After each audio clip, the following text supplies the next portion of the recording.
Maulan na hapon pa rin mga kaibigan, kasalukuyang hindi pa rin madaanan ng mga motorista ang kahabaan ng Marcos Highway. Sanhi ng patuloy na pag-uulan at pagtaas ng level ng tubig. Isinampa na lang ng mga motorista ang kani-kanilang mga motor sa truck na ginamitan ng crane upang makatawid lamang sa kabilang bahagi ng kalsada.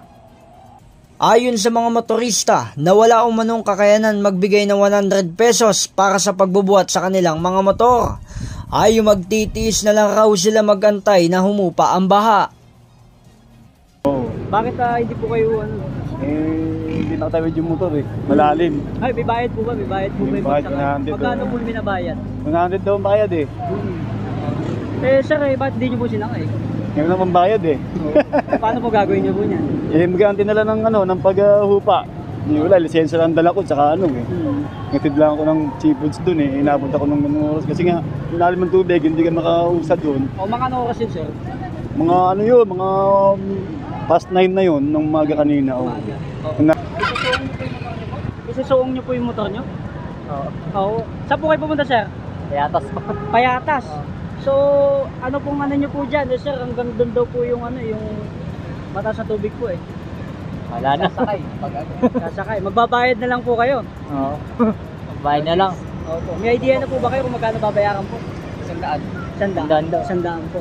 Ilang mga sandali lang ay may mga pangilan-ngilan na dumarating na truck ng LGU para magakot ng mga tao na maitawid sa baha.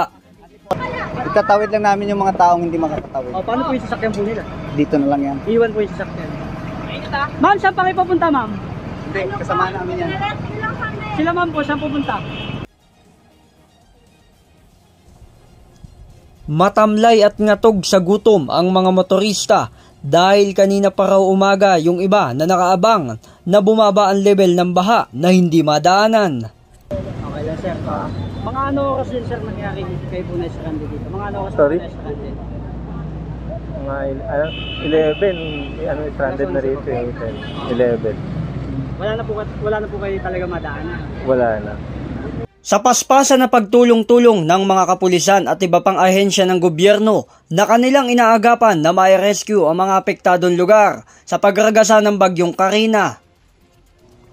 Kasalukuyang naisaayos naman na ng LGUs ang pangangailangan ng mga taong apektado na nawalan ng tirahan.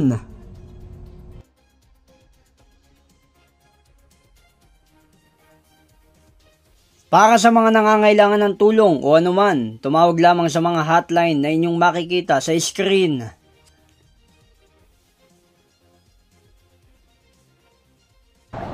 Ako si Jay Martin para sa JKRS News.